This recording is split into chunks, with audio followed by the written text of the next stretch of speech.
Ayniqsa nemolizumab qichishishda juda samarali hisoblanadi. Antigistaminlarga chidamli bo'lgan surunkali to'rvoq davolashda omalizumab oltin standart hisoblanadi.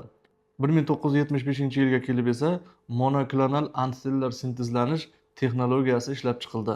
Assalomu alaykum azizlar. Bugun sizlar bilan zamonaviy tibbiyotda qo'llanayotgan eng oxirgi davolash usullaridan bittasi bo'lgan target terapiya va biologik preparatlar haqida gaplashmoqchiman. Biologik preparatlar nima? Biologik preparatlar tirik hujayralarda, ya'ni zamburug'lar, bakteriyalar, sut emizuvchilarda hujayralari va boshqa hujayralardan biotexnologik usulda olinadigan murakkab dori vositalari hisoblanadi. Ular ma'lum bir molekula yoki immun tizimiga ta'sir ko'rsatadi. Zamonaviy tibbiyotda boshqacha target terapiya deb ham yuritiladi.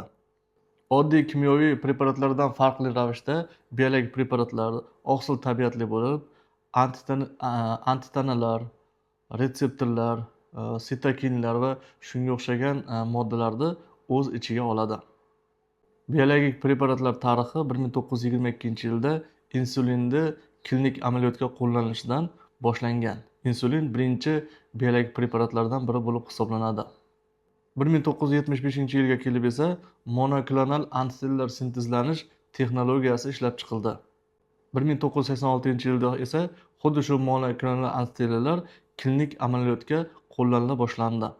1998-yil 2005-yil orasida o'smani nekroz faktori ingibitorlari revmatologiyada inqilob yasay boshladi.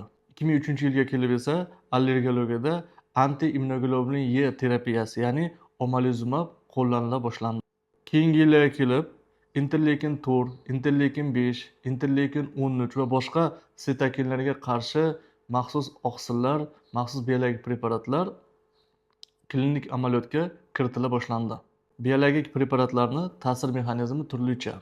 Allergik yoki autoimmun kasalliklarda ma'lum bir sitokinlar, oqsillar, fermentlar yoki hujayralar ko'payib ketib, ma'lum bir kasallikni klinik belgilarini paydo qiladi.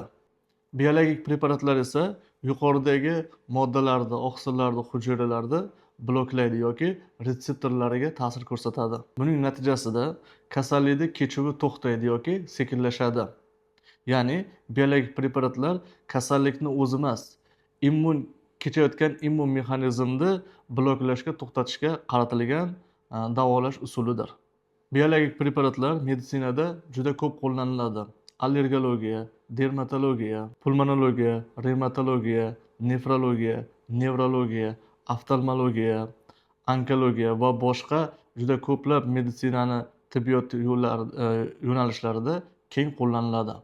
Biologik preparatlar allergologiyada atopik dermatit, bronxial astma, to'rvoq, burunda surunkali polipoz rinosinusitlari va boshqalarni davolashda keng qo'llaniladi.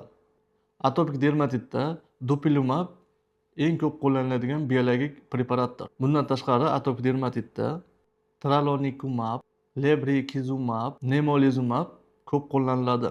Ayniqsa nemolizumab qichishishda juda samarali hisoblanadi. Bronxial astma kasalligi davosida esa omalizumab, mepolizumab, benralizumab, reslizumab, dubilumab kabi biologik preparatlar keng qo'llaniladi. Surunkali to'rvoq davosida esa omalizumab keng qo'llaniladi. Ayniqsa antigistaminlarga chidamli bo'lgan surunkali to'rvoq davolashda omalizumab oltin standart hisoblanadi. Agar omalizumab surunkali to'rvoq davosida yordam bermasa, siklosporinlar haqida o'ylab ko'riladi.